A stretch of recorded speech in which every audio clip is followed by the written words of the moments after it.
The 93rd edition of the Roy's Boys podcast starts right now. It's not about you. It's about that name on the front of your jersey.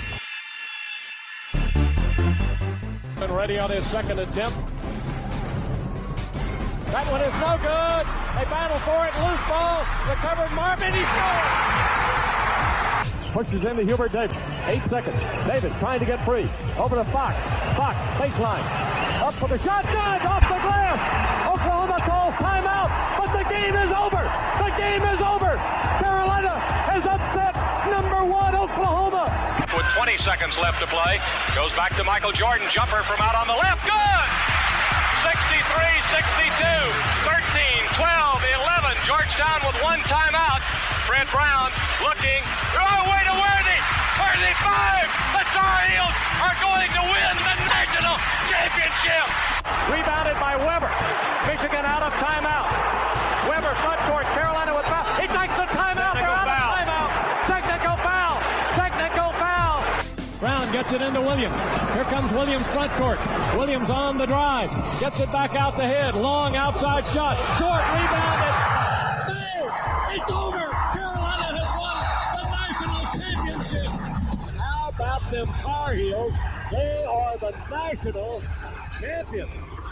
That's it! Make room for 2017. The Tar Heels are the national daggum champions. That's what it's all about right there. That's on the floor. That's on your shirt. That's in your heart.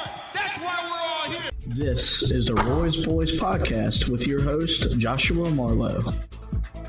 Hey everybody, welcome into another edition of the Roy's Boys podcast. We are powered by Carolina Electrical Services. And today we get to talk about a Carolina victory. That's right, Carolina's got their first win in the month of December. A 74-64 win over UCLA in the CBS Sports Classic. Welcome in my lovely co-host, Anthony. By the way, guys, when you check out the podcast and you see the new logo, Anthony made that up for us. So make sure to congratulate him on his hard work making that sick logo. But, Anthony, look, man, we hung out. We watched the game. This game went, I guess, as you would expect it if Carolina won. They got the dub, but they did not play pretty basketball. Yeah, I mean, it's kind of become the type of game that you're going to have to win if you're Carolina this year. Is you're going to have to win ugly, and they did exactly that against the UCLA team that we knew going in they probably would have to win ugly against because UCLA wasn't a good basketball team either, and they showed that. Carolina did a really good job of putting together stretches in the game where they were able to pull away from UCLA, and in the end that ended up helping them. But I mean, there were still a lot of problems for this Carolina team again on Saturday, but the good news is they did come out with the victory. The funny thing is, as you know, last year Roy Williams stressed, hey man, we got to find ways to win games ugly. This was following the loss to Louisville in the Smith Center, which at the time was the worst home loss under Roy Williams. And that Carolina team eventually learned how to win ugly, and it propelled them to that 16-2 mark in ACC play. This team, it feels like every game that they're going to win, they're going to have to win ugly because it doesn't – you see glimpses of where they can play a good brand of basketball for 2 to 3 minutes, and then it just dissipates and you're back to you're making sloppy passes into the post. Your defense isn't communicating, so you're not switching. You're not rebounding the ball the way that you're supposed to. And it's kind of odd because I think that bodes well for later in the season because – we talked about if you get the win today, what it does. You get to 7-5. So now you're 7-5. You got 9 days before you play Yale at home in the Smith Center. Your next 4 games are at home. You've got Yale, you've got Georgia Tech, Pittsburgh, and Clemson. Or I think it's the first 3 home games you got. Yep, that's it. And all those are at home. Those are teams that figure to be in the bottom half of the ACC. And so if you find a way to build off the good things you did today, you get to 11-5. You feel a lot better whenever Cole Anthony comes back at the end of January.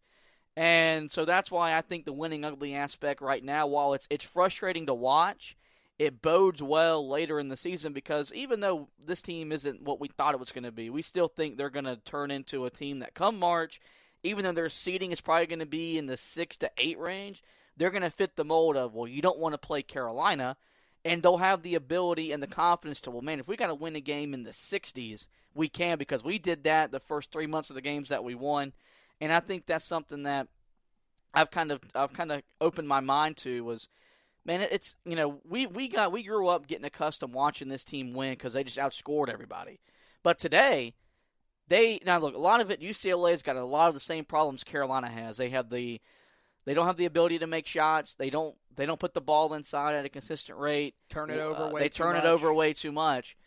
But I thought Carolina's defense was as good as it's been this month, especially since the Bahamas. I mean, UCLA was under 50 points deep into the second half, wound up with 64, but that doesn't tell you just how good Carolina was defensively in today's ballgame. Well, I thought they played well at times. I thought there were times where it was way too easy for UCLA to get to the basket as well. But, yeah, I think overall this was a really good defensive effort for Carolina. And, we talked about it when, we were discussing how you get this offense in rhythm. Is to create turnovers. Today they did. 8 steals in the game. If you can get out on the fast break, especially with the guys that you have running your offense right now in Anthony Harris, Anthony Harris and Jeremiah Francis. I thought I was mixing them up there. You're going to have a chance to be very successful because these are the type of guards that you're accustomed to seeing bring the ball up the floor at Carolina. Guys that when they get the ball in their hands after a miss or after a steal, they are wanting to run and get to the basket as quick as possible. And I think that's something that really the last couple of games, we saw it against Gonzaga and we saw it today.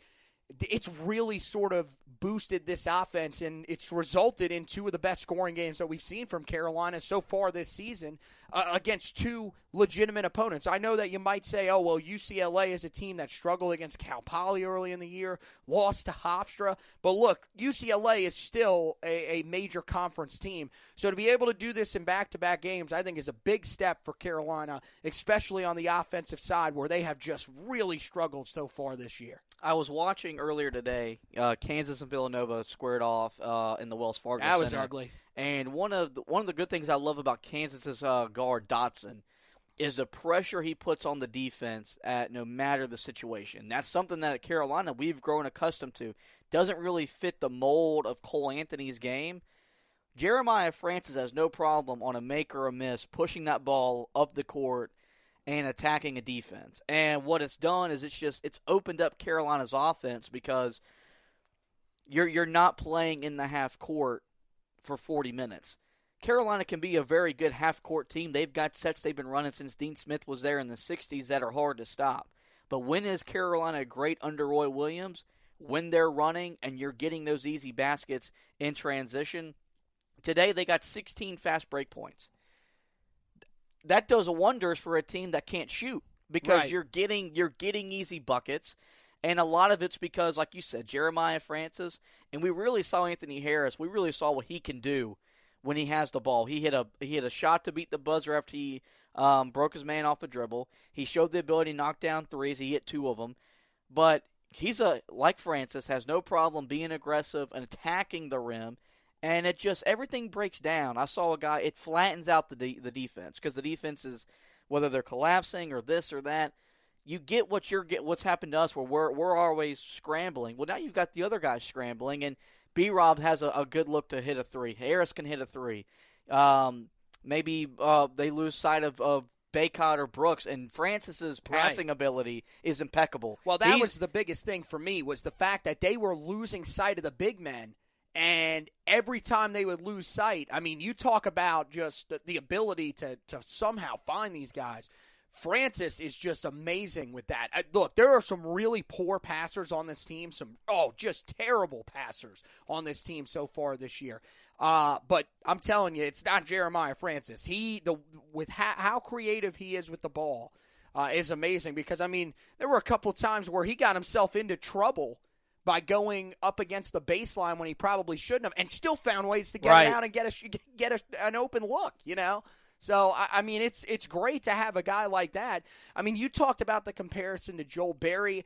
I kind of see it in him. I mean, I see it not only just, in his play. He actually looks a little bit like Joel Berry if you look at the hair and everything like that. But the other thing is like when you watch him go up the floor, he looks like Kobe White going up the floor on fast breaks, right? Like he is going 100 miles an hour, and there is no slowing him down. He is going straight to the basket, and that is just that. Either he's going to lose the ball out of bounds if it somehow gets blocked or whatever, or he's going to get a foul call or finish at the rim. He is always looking to drive the basket. Yeah, I mean, the ability to push the ball and look, what's most impressive is when Carolina's running off of makes. That's when you know that this offense is feeling itself whenever they're pushing after they make up a basket. And you saw that again today with Francis, and same thing with Harris. And I think the thing about this, and we'll talk about this in a little bit, I think you can play both of those two guys together, and that might adjust the rotation as we get in the ACC play. Right. Some stats for today's game. Carolina scored 74 points. They put 5 guys in double figures.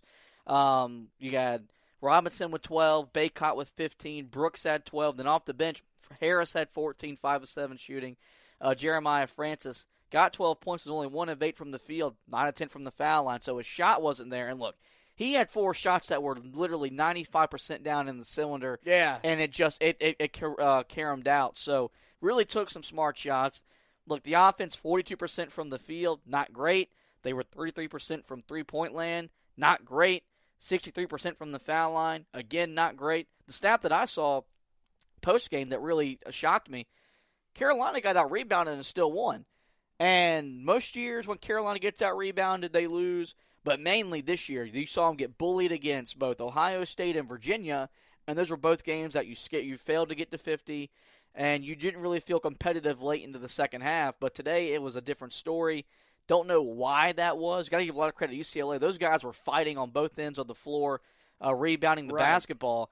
But it just adds a different element to this team that, okay, even if you don't rebound, you can win. And I've stressed all week is they've got to find a way to get confidence. I know you got beat at Gonzaga on Wednesday, but you left that game with a few positives outside of the loss. Today, you took some more positives, and you could see a team that's moving in the right direction. Yeah, no, definitely. One of the other stats that I really thought was big in this game, you talked about the free throw shooting not being phenomenal. You shot 35 free throws. So, I mean, that's a remarkable number, and that tells me one thing. You are driving the basket the way that we have told you to do for, the bulk of the season. And, I mean, you look at the misses at the line. You had Armando Baycott, 5 of 10, Garrison Brooks, 2 of 6, a combined 7 of 16 at the foul line. Everybody else really did a pretty solid job when they got to the free throw line. I mean, B-Rob, 3 of 6, not great, but Jeremiah Francis got to the line 10 times, made 9 of his free throws. So it's still encouraging to see that the guys that are getting to the free throw line, I mean, for the most part, you can see that there is some improvement. I mean, even Armando Baycott, 5 of 10 from the line, that's an improvement over earlier in the year with some of his free throw shooting trouble. So I like the fact that Carolina is getting the ball inside, driving the basket hard, and a lot of that has to just be credited to both of the guys inside, or both of the guys that are coming off the bench at point guard. And Anthony Harris and Jeremiah Francis, both guys today alone aggressively driving the basket, and that's what I love to see. And, yeah, that is interesting that they got out-rebounded, but I think the biggest thing is when they needed those key rebounds, Carolina was able to get them, especially during some of those big, lengthy offensive runs that they had, in the middle of the first half and in the middle of the second half. A couple stats also stood out. Carolina got 31 points from the bench. Now, granted, 26 of that came from Harris and Francis, but nonetheless, that's 31 points. They forced 22 turnovers, and they scored 22 points off those turnovers. You'd like to see that number be a little bit higher when you have the number, when you force that many turnovers, but it's like the transition points. Those 22 points off turnovers, it helps you because your offense isn't as suffocated. And those are the things that we've stressed at how does Carolina turn this thing around. As bad as they've been on offense, I've said it ironically starts on the defensive end, forcing turnovers to get your offense down and running. You got that today, and look what happens. You win the game. So, all right, so 2 things I want to talk about before we get out of here. One of them, something that you referenced after the game, or it might have been during the game with a tweet, was we've got a problem with allowing second-half runs to begin coming out of either with the start of the second half or at some point. There was one stat where Carolina's been outscored by over 100 points in the